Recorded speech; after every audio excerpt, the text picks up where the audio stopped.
Midnight Double Feature presents Bad Crystal, a Breaking Bad podcast. On this episode, we bring you Season 3, Episode 7, written by Thomas Schnauz and directed by Michelle McLaren.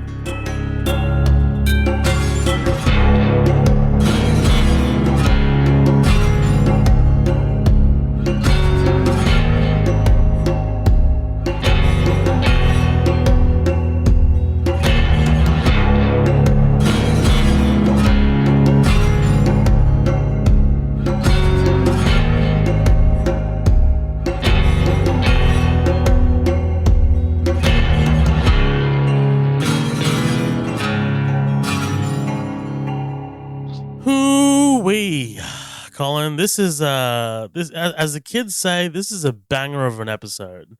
There's a lot happening in this episode, man. This is a big one. Ladies and gentlemen, thank you so much for joining us here at Bad Crystal, a Breaking Bad podcast where we're going to dive into 1 minute, Season 3, Episode 7, obviously directed by Michelle McLaren. Michelle McLaren, I've talked about before. She's kind of one of those directors that when you see her name at the bottom of the credits, you're like, this is going to be an influential episode. And this one absolutely is. Guys, if you want to follow us on our socials, they're right there in the show notes. You can check us out on Facebook, on Instagram, on Twitter, or you can join the green room. It's patreon.com/Midnight Double Feature. But look, I'm not going to go on and harp on about that because, like I said, this is a big episode. There's a lot to get to. Colin, talk to me about this episode. Rather uneventful, if I must say. Not a lot going on. It was all cap and no fact, as the kids say, I believe. No, this episode's great. It's definitely an all-timer for me. You got a lot of really good shit going on. You pretty much see all your major players in an episode, but at the same time you get like I don't know, there's a really great duality between Jesse and Hank that I like, with both of them coming to these like explosive kind of like revelations, very emotional revelations, and I think that's really interesting. It's like Hank and Jesse were just on this path that ran parallel, and now it's intersected, and now it's intersecting, we can't come back from it, but the path they're still on is parallel, and I think that's really interesting. And the fact that they were both responsible for like each person's cathartic kind of breakthrough, I think that is really fucking cool. I think they balance that extremely well, but at the same time, bringing in some what's the best way? I don't want to say exposition, but a little bit of backstory. When we see, I don't know who is the man in the wheelchair. What is his name? Hector. Uncle Hector. Okay. Actually seeing him in the past, getting a flashback, we get some information. We know who the boys are. We kind of get a little bit of them growing up. I just thought it was all handled really, really well. It was engaging. I knew that.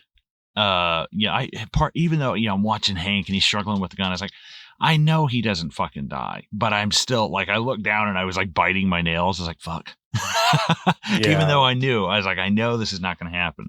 But I just think this is a great episode of television. It's handled really, really well. Yeah, absolutely. Echo your thoughts on that, man. This is one of the all-timer episodes of Breaking Bad.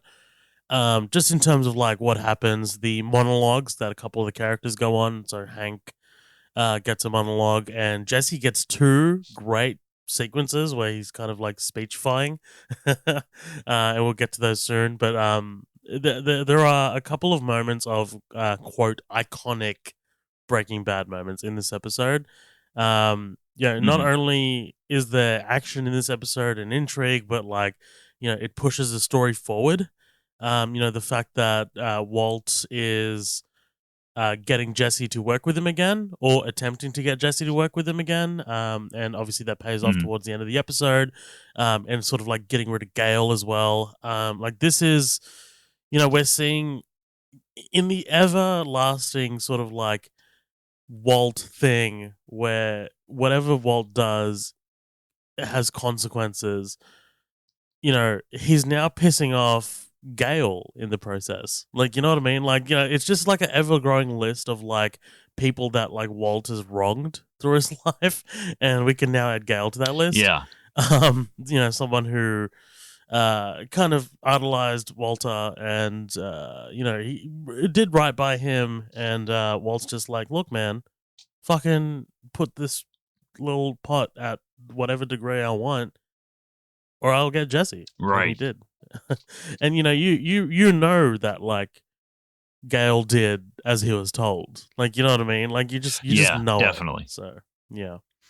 All right, man. Let's dive right into this episode. Like I said, quite a bit to get through on this, but we kick off with this flashback sequence with Hector and the twins. Of course, we know it's Mexico because of the piss-like filter, right? Yeah. Um, The Corona filter, as I like to call it. the Corona filter, Cerveza. Um, we see that Hector actually has his facilities, right? It's the first time we've seen him sort of like out of the chair and able to conduct business, like able to actually talk, and we kind of get a sense that like he's a hard bargainer. He sledges the Hmm. grand fry cook. Never trust a South American dirty people. Um, so like he's talking to this person on the phone, and he's obviously talking about Gus, right? We know that there's Right. no love lost between Hector and Gus. We're kind of given a bit of sense of like, oh, okay, they are sort of they're sort of rivals in this space, which is important to know. Um, Hmm. and I guess this is a bit of a teaching moment from Hector, right? Like as grandfathers, are wont to do. Um, not only sort of like are we given a look into Hector's cruelty and the way these twins were sort of brought up, but we also see that the Salamancas live by a creed. Family is all, says Hector. Um, which is interesting, especially given that, Walt is doing what he does for family. Like, it's really interesting that both the Salamancas and Walt are living by this same sort of like credo, and both of them are like, Hmm. you know, driven to do terrible things for family. But also just going forward, even into Better Call Saul, you'll see that the twins continually live by this creed: family is all. This is absolutely a learning moment for them. What do you think about this? Yeah, definitely one of those. If you teach a man to fish, like Right. tough love kind of things. One thing I noticed. Did you note? Like, is he in a? He's not. At first, I thought he was in a wheelchair. And I No. was like, because if you look in the chair he's sitting in, did you notice the wheels that are like carved into the chair? There's like one on the back, there's Oh, one on the side, like when he's holding the kid's head in the water. And I was like, whoa, is he in a fucking wheelchair? And I was like, oh no, I think that might be just some foreshadowing that he, of what's to come of him being in this wheelchair. But if you go back and watch, I was like, man, I was like, this motherfucker can't catch a break, man. that's Like, even interesting. in I a didn't pick up on flashback, that. he's fucking Joe Swanson over here. Like, he still can't get away from it. um, yeah. Now, I don't think You're they said getting the other twin's name, but slacks. they said one of them is Marco, right? I was like, Yes. please, yes, Got let the him other be one's named name. Polo.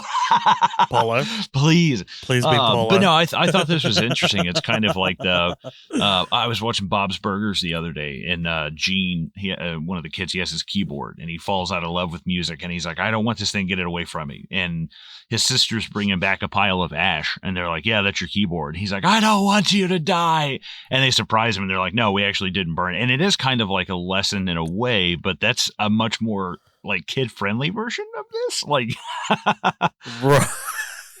Right. This is like, hey, I want one of those really cold beers right at the bottom. Can you reach that for me while I dunk your head down there? I knew something was up Yeah, when he was this like, is yeah, let me rough. get a cold one. I was like, Right. oh shit, he's gonna die. Yeah, absolutely. And before we cut to the title card, they place a photo of Hank at the altar of Santa Muerta, right? Hmm. A little bit of foreshadowing, a little bit of like, oh shit, Hank, be careful. But yeah, title card. Jesse arrives at his house where he's confronted by a bulldog, aka Hank. Um, so this is a incredibly famous moment in Breaking Bad. Did you know that this was going to happen? I did not. Oh, This perfect, so perfect. I obviously, I don't know what's going to happen. One of the fun things about the show, I don't know what's going to happen in these episodes, but I do know just through cultural osmosis events that do happen. I didn't know this was going to happen.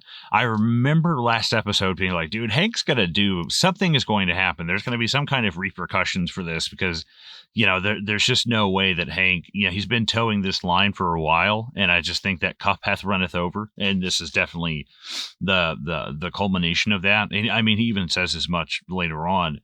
But the interesting thing was actually seeing it kind of come to fruition, because I was like, Hank might do something like, I was like, maybe he'll plant drugs on Jesse, or he'll fake something to, get a warrant on Jesse. I didn't think he was gonna like storm the fucking beaches of Normandy over there. I was amazed by like how direct this was.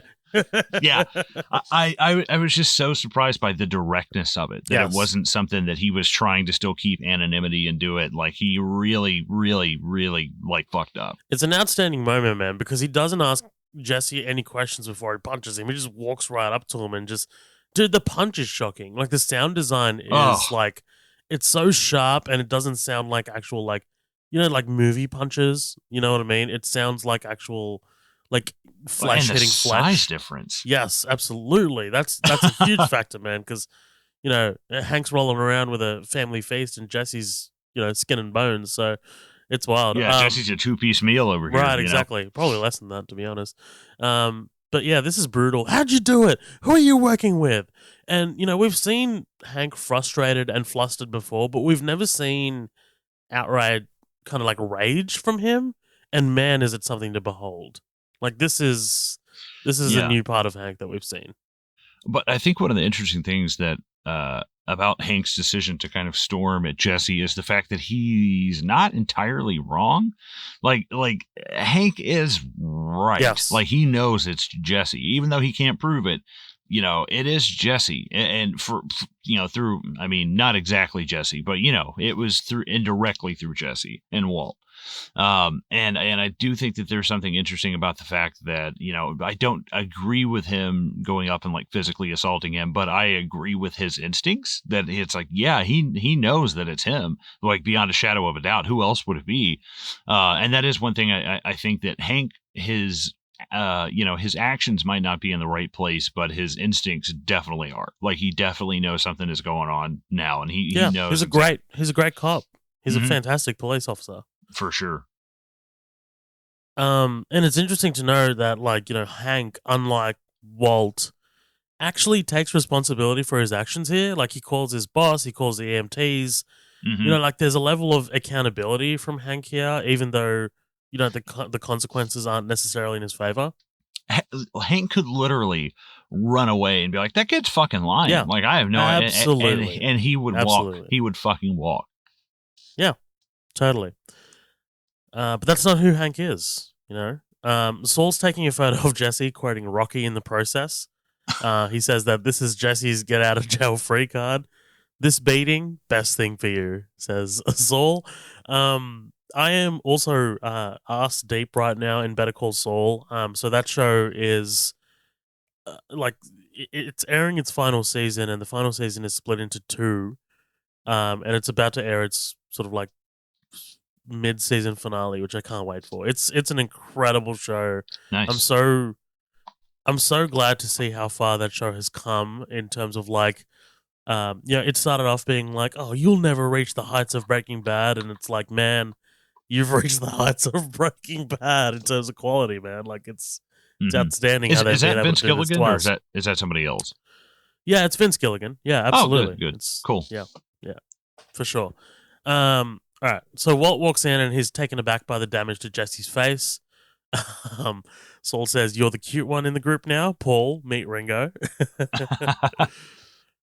Walt says that he never saw this coming, and he's quick to remind Jesse that the plan did in fact work. It's like the first thing out of his mouth. Yeah, absolutely.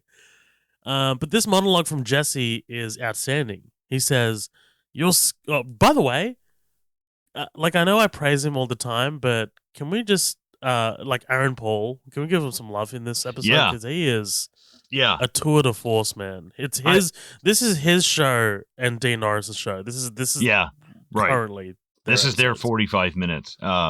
Totally. What's funny is like just being a film kind of guy on Instagram and stuff, I end up seeing when I'm just rolling through posts and stuff.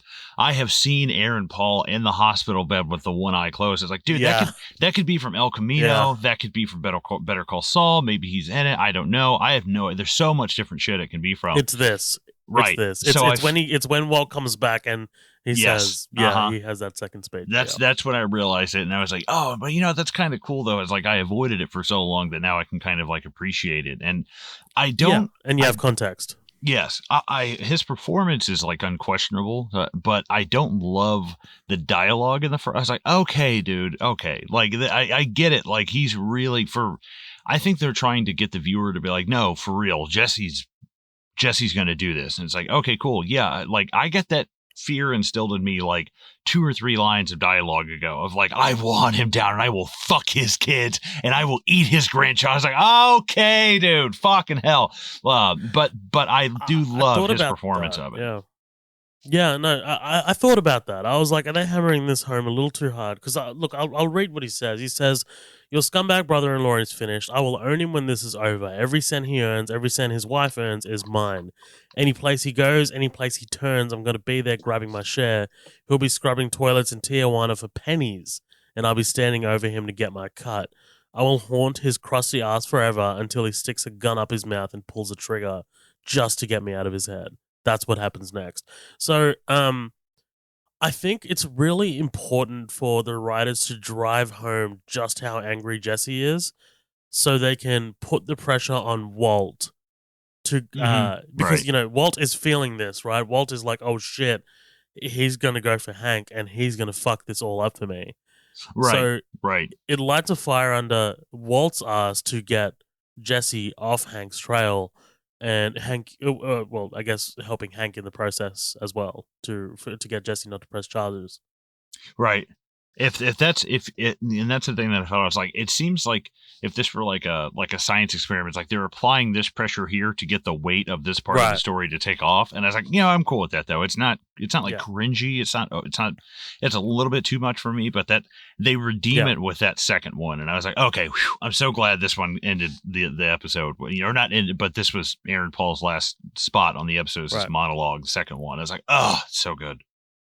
Well, Aaron Paul needs something for his Emmy reel, so like this is. But Saul says that's not a good strategy, right? The police are scared of Jesse. If Jesse hits them, they will turn over every rock to investigate every facet of his life. But Jesse says he wants to get a new RV and start cooking again, and Walt and Saul are visibly concerned. Jesse says that he has a get out of jail free card. If the cops catch him, he gives them what they want the most: Walt. The great Heisenberg and his $1 million drug ring. You're my free pass, bitch. It's like just when you think that it's like, man, Jesse is really kind of oh no, you're a fucking idiot still. Right. And I was like, dude, that is so unbelievably fucking dumb and like naive. To think that, you're Matt, like just the staggering stupidity of it of like, can you even possibly calculate the people that want to see Walt succeed and what the links that they'll go to for him to succeed. And Jesse doesn't know any of that though. I mean, I don't want to say any of it. Like he knows Gus and he knows this, he's fucking connected, but but I think that even with that knowledge, it's not enough for him to know just how, I don't know, maybe he's just being reckless out of anger, but I was just so like, dude, as he was saying it, I was like, shut up, dude, shut the fuck up. Like somebody's going to fucking kill you. It reminds me of that moment in Goodfellas when you remember that guy who's always wanting money from Robert De Niro. He's kind of like got the wig. Yeah, Maury. The chubby guy. Maury, yes. And he's like, I could have dropped a dime on you at any time. Oh. And then it's like, oh, okay, man. All right, dude. That's just, yes. Holy shit. Settle down. Gives me like secondhand anxiety. You don't say. Whew. Yes, absolutely. But yeah, so Walt talks to Saul in private. He's adamant that Jesse won't give him up, but Saul is rattled. If he doesn't come around, they'll need to talk options. Mm-hmm. It is. So just look, like I know you're not watching it, and this is not going to mean anything to you. But just as a Better Call Saul sort of watcher, it being a prequel, right now in the story where we are, it's interesting to see Saul in 3 or 4 years' time, talk about options to kill someone. Mm-hmm. You know what I mean? It feels like a character leap. It feels like this character's seen quite a bit of shit in the time that we've left him in since Better Call Saul. And like it's just so intriguing. But yeah, anyone who watches Better Call Saul will know what I'm talking about. Um, so Hank is debriefing his bosses. We've seen this before, right? Hank is very formal as he goes through the sequence of events. But he's here with his lawyer this time around, which is interesting. Hank is pleading the fifth, and Jesse's pressing charges. But the DEA, I guess it's internal affairs, says that toxicology on Pinkman is clean. He's no longer a meth head. Damn. Therefore, what he's saying is credible. Whew. Interesting. I think that's so great whenever they drop that on Hank and they're like, yeah, he's not even taking his pain meds, and the look on Yeah. Hank's face of like, oh, okay, this you know knockover of a case is now going to be kind of an uphill battle, you know. Right. Absolutely. DEA take a photo of Hank's hands, the weapons of mass destruction themselves. Hank packs up his stuff and heads home, and it's interesting to watch him sidle by his co-workers in the bullpen, like all quiet, head down, heading towards the elevator, because like this is we've seen him so many times in this bullpen, in this office, be so explosive and happy and making these crass jokes, that we saw in these previous episodes, and now here he is, tail between his legs, all quiet, and his Yeah. co-workers just kind of like doing the little glances of like, this guy's all right. Is he all right? Is he doing all right there? Like, Uh-huh. Right, exactly. And I wonder how many of them are like, man, you fucked up, and how many of them are like, good for you, dude. I've always wanted to do that. I've always wanted to Yeah. haul off and beat some fucking meth head that like, did something, Right. But he breaks down in the elevator with Marie, right? We're now seeing that Hank is totally unraveled and he's no longer hiding his sadness with Marie. But the I was cut to happy about him this. being all, yes, this was great, right? It's great to see him finally, after so long, after Mm-hmm. 3 seasons, being own up to being the man that he is. Like, you know what I Right. mean? Like, this is obviously goes hand to hand, hand in hand with the monologue we get a bit later when they're on the bed.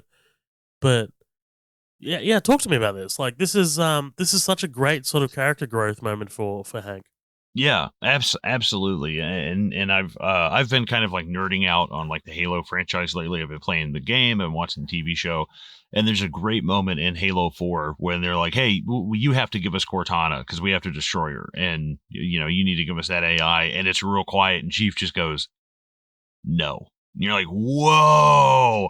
And that's something so crazy about seeing that character that's always been steadfast and stoic. And, not that Hank is a man of few words, but that he's a man of few emotional words. And he doesn't really he doesn't show any kind of emotion. Like, or I'm sorry, he doesn't show any kind of like negative emotion. He's always the happy go lucky, telling, like you said, telling a joke and kind of rubbing shoulders and busting balls. And there's never a downside to him at all. So to finally see that kind of unravel was interesting. In the same way of seeing Chief kind of say no is like, man, to see you just go the opposite of this way that I've always known you was really cool, and it shows a bit more of a dimension to a character that you think after years because how long has the show been on at this point? 3 years.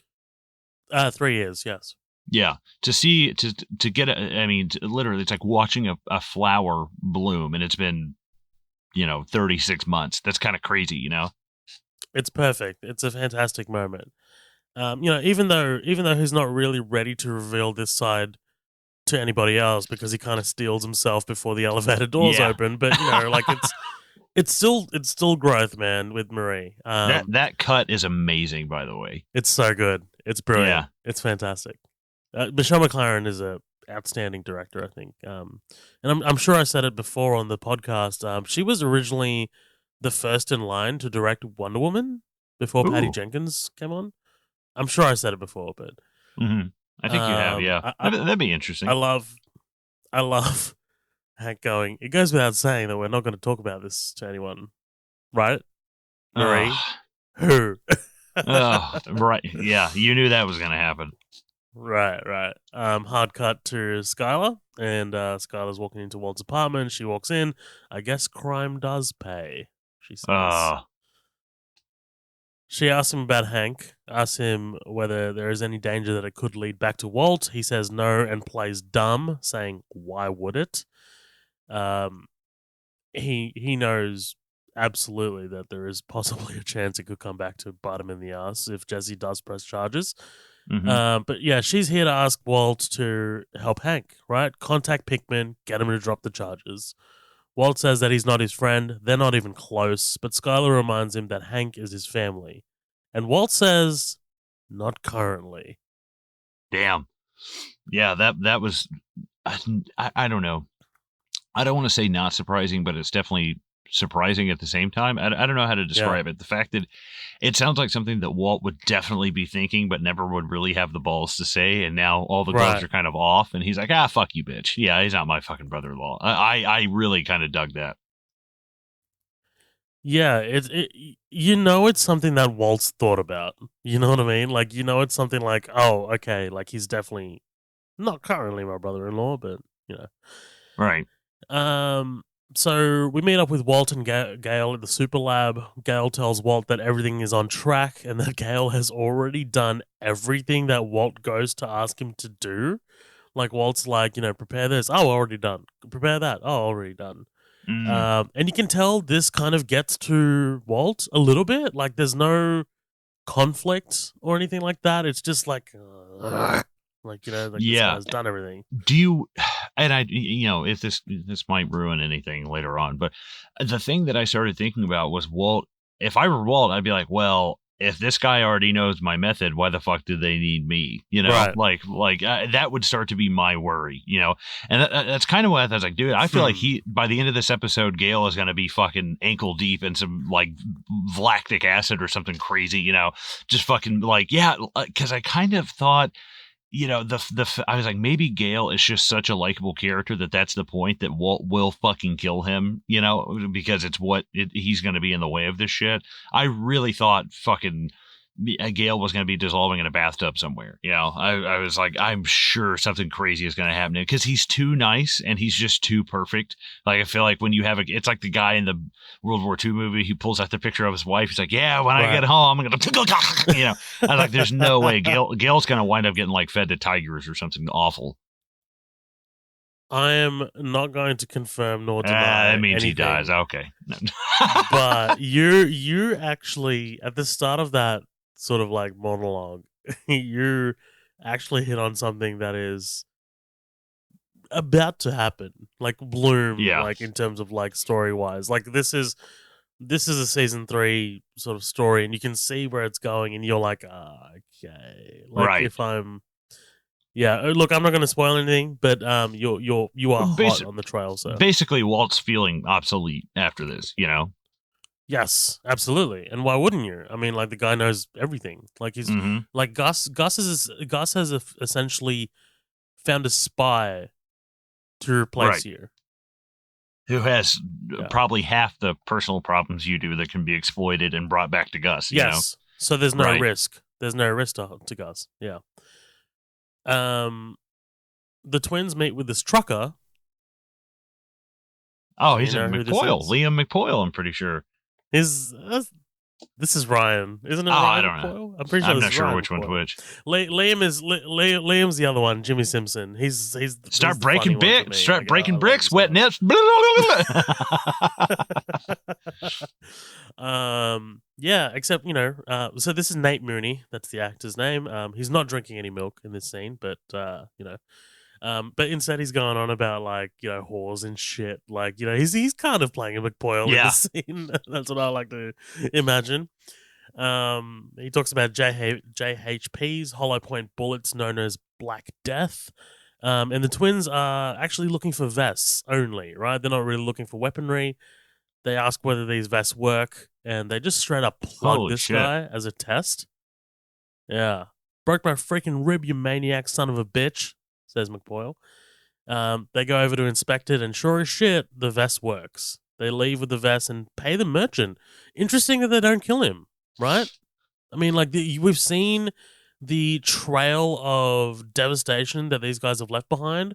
But it's interesting because, like, I thought about it, and that trail of devastation is mostly in Mexico. Right.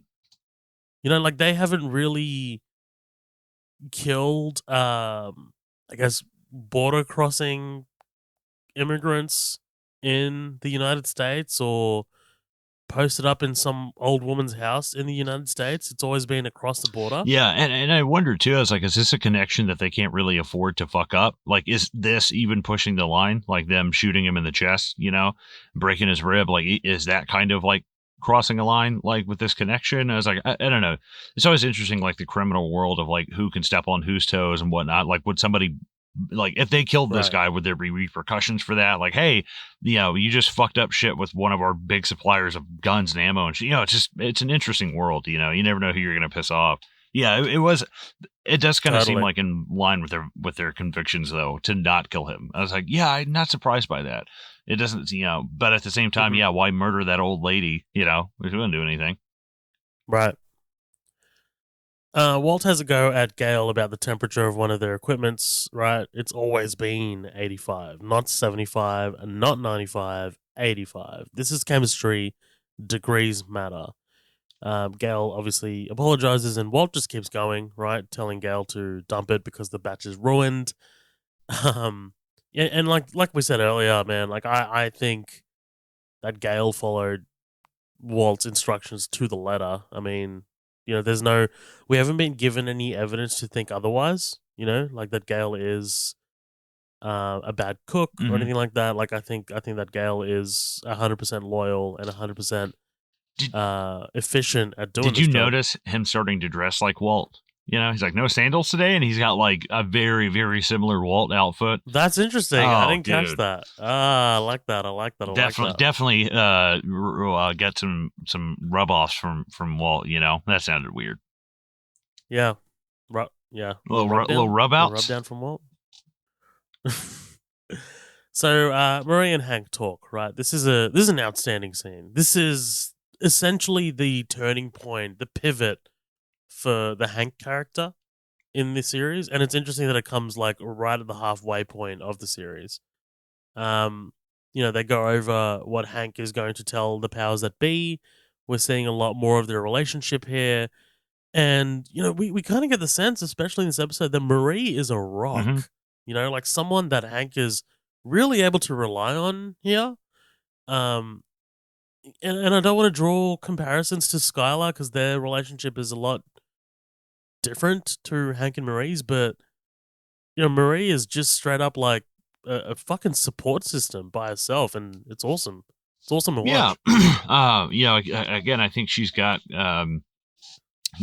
are her morals right? I mean, I would say most people would agree with her. Like, yeah, fuck this meth head ass motherfucker. This guy's a good cop. And it's like, yeah, but I mean, you still broke the law. Like, you still broke a rule. And just because you've done 1,000 good things doesn't mean you can let something this big. This ain't a parking ticket, motherfucker. It's like, this is a big deal. This is like assault and battery. It's a big ass dude wailing on this little guy.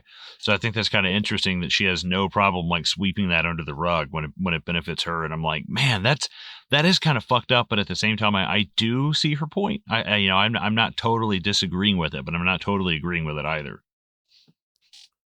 No, definitely. But like, there's also that element that like she's really removed from this all. Like, you know what I mean? Like, she's never met Mm. Jesse. She doesn't have a gun attached to her waist. You know what I mean? Like, she's just a housewife. Like, she's hearing stories. Like, you know what I mean? Was Like, she she's like a like, doctor or it's a something? lot easier. A She's a nurse? nurse, Okay. yeah. Um, a nurse or some kind of technician. I can't remember. I think she's a Yeah, I thought she was like technician a or something. But dermatologist or something. right. But like my point is like she's totally removed from this situation because she only hears everything that Hank tells her. So it's easy to say, "Oh, fuck him." You know what I mean? Like, it's just, yeah, I don't know. No, for sure. Yeah. It's like trying to explain work problems to someone outside of work. It's like, yeah, you don't really get it though, you know? Totally. You don't really get it. Yeah, you're not really there.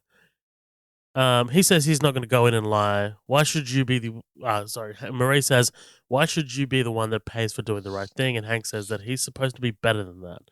He says that he's been unraveling, finally confessing to Marie what's on his mind. He's finally coming to terms with himself, and that he's not the man that he projects to the world. And this monologue by Hank is amazing. He says, "Ever since Tuco Salamanca, it changed me." He talks about El Paso. It got worse. What he did to Pinkman, that's not who he's supposed to be. I swear to God, Marie, the universe is trying to tell me something, and I'm finally ready to listen. And he says he thinks he's done as a cop. He says it's maybe time to hang up the boots. Yeah, that's Yeah. pretty big. It takes a lot for somebody to kind of come to terms with that.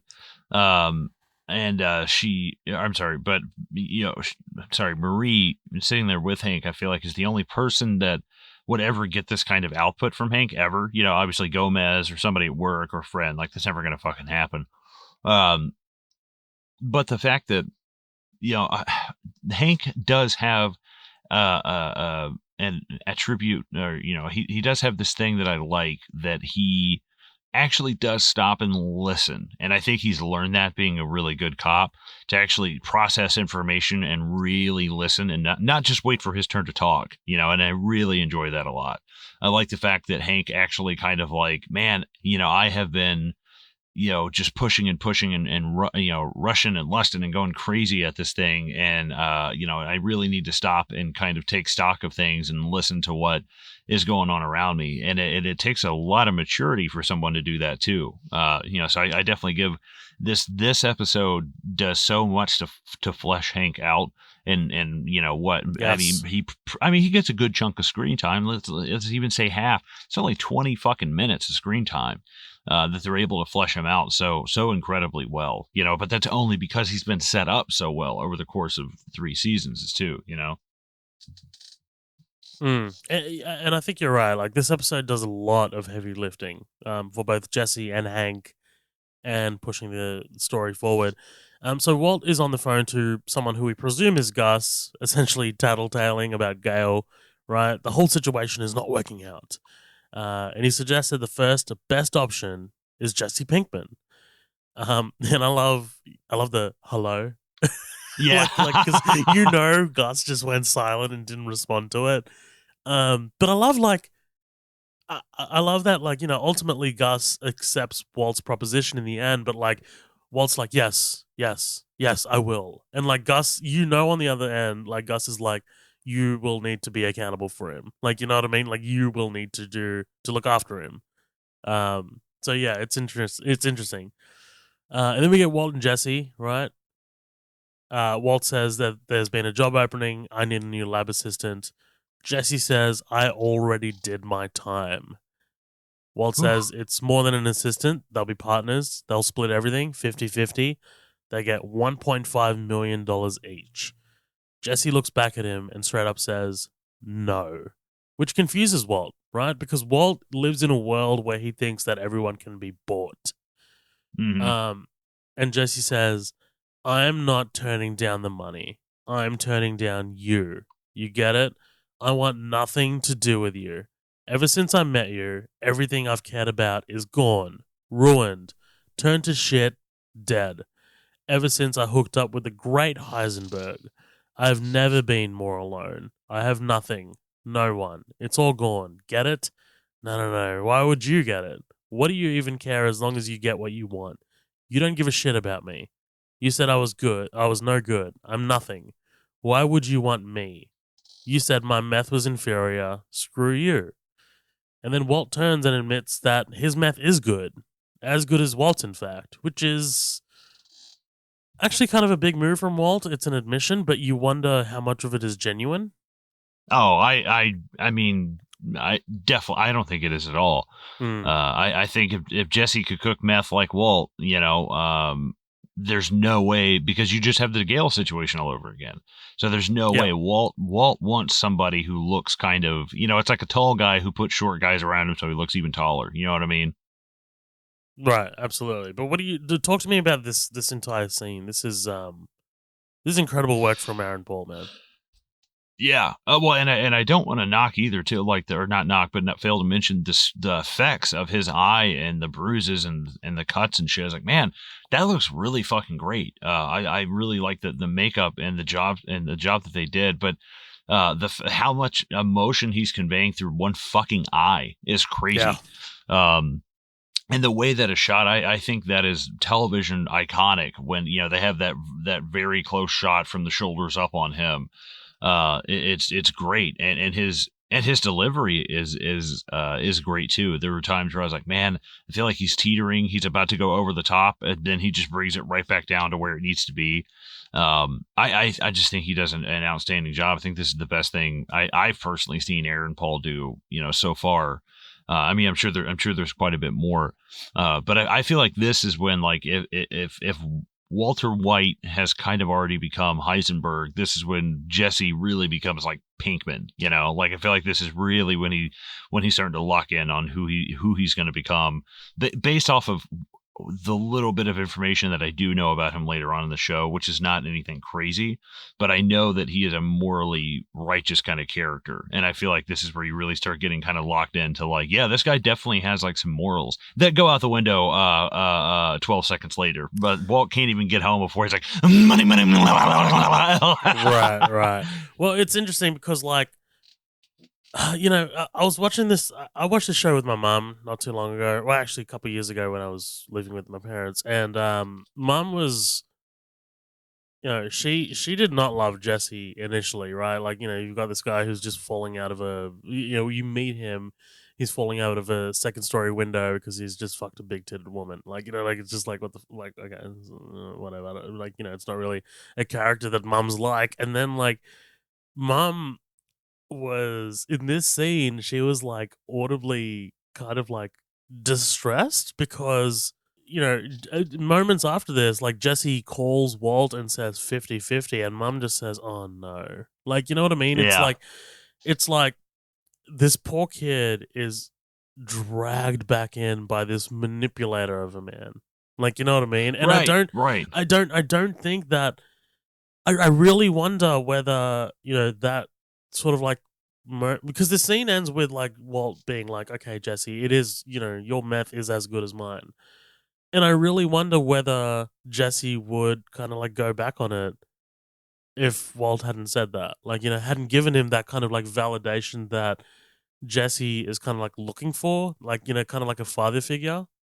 It's interesting. It's really interesting. Yeah, for sure. And I no, I don't think that Walt is being honest. I don't think that, I think that even if Jesse made a superior product, there's no way that Walt would recognize it. Yeah, there's just, his ego wouldn't allow it. Now, if Walt had showed up and Jesse was just a genuinely better cook than him already, then that would be one thing. But the fact that he kind of showed Jesse how to make this really good meth, he's never going to admit if Jesse makes a better or equal product willingly, and it be honest.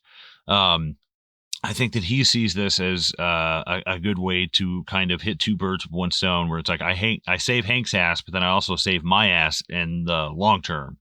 And this is the best thing for everybody, because now Jesse can kind of keep the DEA at bay off of his back, and if I have Jesse with me, that keeps the DEA off of my back. Like, everybody wins as long as he keeps this together. I think it just kind of benefits everybody. It benefits everybody. And Jesse, I think, in his anger, can't logically see that, yeah, this is going to benefit everybody. I'm not saying that makes it right morally. I'm just saying that, yeah, I definitely agree with Walt that, like, this is best for everybody, that we just shut the fuck up and forget this ever happened. But that doesn't make it okay. The fact that Hank's not even fucking arrested is insane. Like, that's fucking crazy. Like, that, hey, that ain't happening no more. I can tell you that much. Yeah. That definitely ain't happening no more. This is definitely mid 2000s shit. Yeah, absolutely. Yes. But Um, I absolutely think this is Walt being the master manipulator. yeah, But I can't help but also be like, Jesse, god damn it, man. Like, I can only go so far where it's like, you have made the decision to continue in this, though. Like, your hands are yeah. washed of There's him. You there's are absolutely done. responsibility from Jesse on Jesse's part, but like it's also like it really does remind me of a father son relationship, a toxic one. You know what I mean? Hmm. Like one that Well, yeah. Sorry, go on, but yeah, well, and I think also. Sorry to interrupt you. That if Jesse no, doesn't take this, he's fucking dead. So I think maybe he has that kind of thought in the back of his head as well. Maybe. yeah, no, I totally agree. It just feels like a father telling their son like, hey, you're good at this. Like, you know what I mean? Like, why wouldn't you want to pursue this more? Like, I don't know, but it's Right. interesting. Jesse, there was a curious shot where Jesse looks at that universal pain assessment chart, and we get this curious sort of like close up of the sad face before he goes to bed. Uh huh. Yeah, interesting. I'm Uh, sad. right, yeah. Hank is with the DEA. They ask whether this is the statement he wants to give. It's detrimental to Hank, right? Even his lawyer asks, "Hey, are you sure about this?" And then he gets suspended without pay. He hands over his badge and his gun. And this is absolutely one of those universe things, right? Him not having his gun for what's waiting Mm-hmm. for him outside. You know, Ugh. his boss tells him that Pinkman isn't pressing charges. Hey, maybe you have a guardian angel.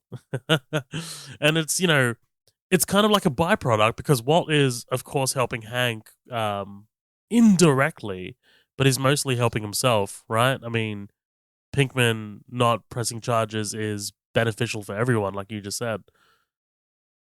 Um, Mm-hmm. Right. Yeah. so Hank grabs some flowers for Marie, and he's on the phone to her. He says he'll tell her all about it when he gets home. He says, "I don't know, baby. I think we might be okay." That line, it's a little on the nose for Oh me, yeah. but Oh yeah. it's still great. It's still great. I was Yeah. I was sitting here because I was like, yeah, there's no way Hank's walking out of this episode without looking like Swiss cheese. And then I was like, oh, the twins are coming for him. I was like, that's why we've been showing this the whole time. Yes, I want to get your thoughts on this scene, but I'll just read through it and then we can talk about it. Go for it. So Hank receives a garbled phone call from an anonymous source. Says 2 men are coming to kill you. They are coming. The call ends. Hank looks around, calls Gomez, thinking it was him, and leaves a message. Then he spots the twins, who proceed to ambush him. Um, and the way that this is shot, we think that Hank's going to hyperventilate or sort of like go into shock, but man, does he leap into action here, right? He pins one of the Hmm. twins to a car, grabs his gun that falls into his car, and kills the other, right? I love the no music. It's just the sound of the car horn. Um, one of the twins just straight up kills a civilian. And in doing so, Yeah. he drops a bullet, manages to hit Hank a few times, and goes to execute him and finish him off. But he says no, too easy. Goes back to the car to grab the chrome axe, which gives time for Hank to steel himself, load the gun up with the bullet that the twin dropped, and boom, headshot, bitch. That's the hollow point that he put in his vest. Yeah. Oh, McBoyle. Yeah, but I love the shot of the axe slamming into the concrete right next to Hank's head. It's Hmm. awesome, great shot. And then we close out, fade to black, no sound, just the car horn. So yeah, talk to me about this entire sequence. What was kind of like going through your head as you're watching this play out? Man,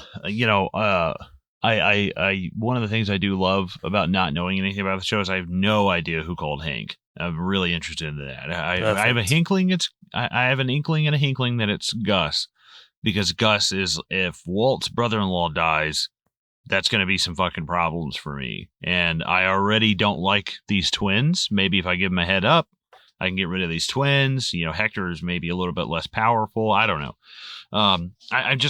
Who would benefit from Hank staying alive, and who would know that the twins are coming? So it immediately excludes everybody. In where are they exactly? Like, outside of Um, DEA headquarters, which is ballsy for the well, I twins. wonder because he's walking with those flowers, and I'm like, yeah, it's like he ran across the street to like a drugstore, and it's like, dude, they are right fucking there. Right. Like wherever they are, he's not far away. But um, like wherever they are, New Mexico, or I don't think It, they it ever say exactly where it they makes are. sense. Well, they're in Albuquerque. It makes sense that the twins come here to the DEA headquarters, right? Because they know where he works. Yeah. Which but the thing that gets me is like, who in the world would benefit from Hank staying alive, and who would know that the twins are on their way? And the only person I can think of is Gus, because I know that Gus has said something before about like he's protected um Walt. I think he is very protective of Walt because he sees him as a cash cow. Yes. So that's the only thing I can think of. Golden But Goose. Yeah. right. I did like seeing the one bullet kind of returns. Interesting foreshadowing. I like seeing the axe come back. Although I Gory. was kind of yes. But I mean, obviously, a part of me did kind of eye roll. It's like, dude, you got him right there, man. Come on, But at the same time, these are eccentric, peculiar assassins, so I kind of went with Yes, it. that is what also excuses it for me as well. Usually in movies like this, I'm like, that feels a little Deus Ex Machina, a little bit, like you know what I Yes, mean. yes, yes, But yes. but with these guys, like these are guys who put up photos of their targets in front of a uh, Santa Muerta statue, right? So it's like there is some ceremony with these guys, like you know what I mean. Like there is some like semblance of like no, I wouldn't say tradition, but like celebration or like like there is a little bit of like you said like a little bit of like there needs to be something special about Hank's death. And I don't think that I don't know which twin this is, Marco or Polo, but like there is it's not Polo by the way. But like yeah, like a bullet is too quick, and we've seen this in movies and TV shows before. Like a bullet is too quick for some people, but like I get what he's trying to do.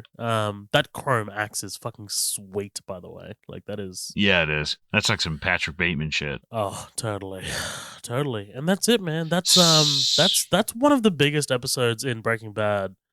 Not only so far, but throughout the entire show. Just in terms of like what it's doing in terms of like heavy lifting, but also no screen time wasted at all. Like they are constantly pushing the narrative forward in this episode. The characters are growing in the episode. It's very rare that, a TV show episode will do both, like push the plot and characters forward.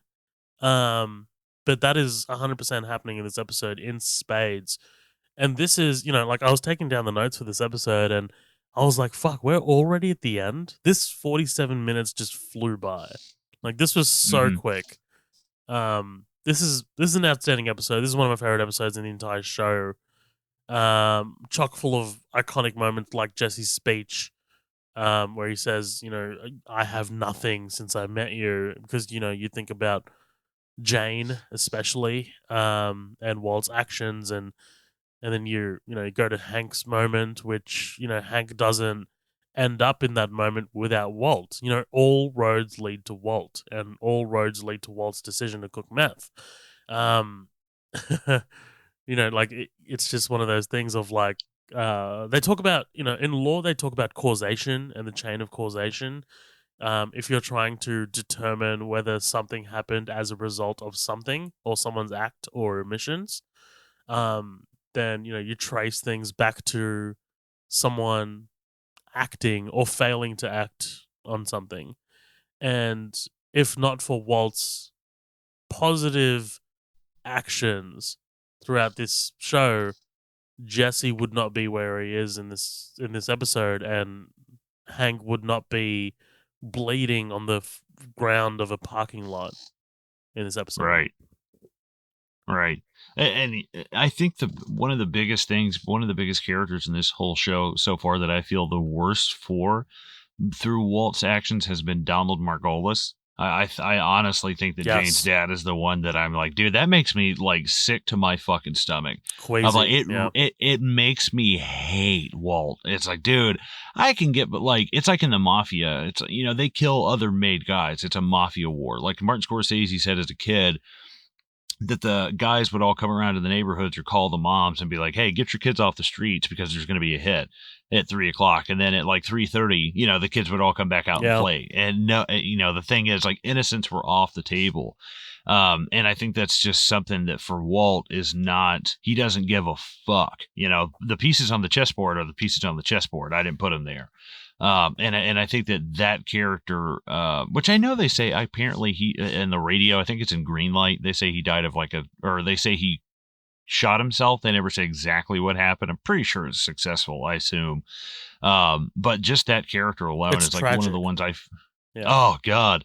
And it's I mean, it really shows, it's almost reaching sometimes just how much of an effect Walt can have, but it really kind of shows you what kind of ripple effect your actions can have without you even fucking knowing it, you know. And then, Right. but I love I love the fact that Walt eventually does kind of figure out, yeah, I'm responsible for all this, you know. No, absolutely. He goes from having cancer to being a cancer. Like, you know, just like affecting Right. everything and everyone around him. Something I was like kind of like reminded of was Gilligan throughout the production of Breaking Bad was sort of getting concerned about how many people were rooting for Walt. You know what I mean? Like Walt is the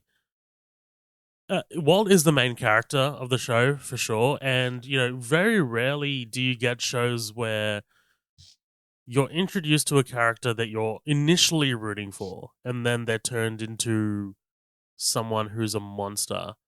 And I think, you know, by the later seasons, Gilligan was like kind of like annoyed at like how Walt was being received by the general public about like, you know, oh, like he's a bad man, like, you know, this is dumb, like Right. it's just like, no, dude, like that was the intention, that was the intention all along, like, you know, like with the Sopranos, right? That's exactly We what I know was that thinking, by the way.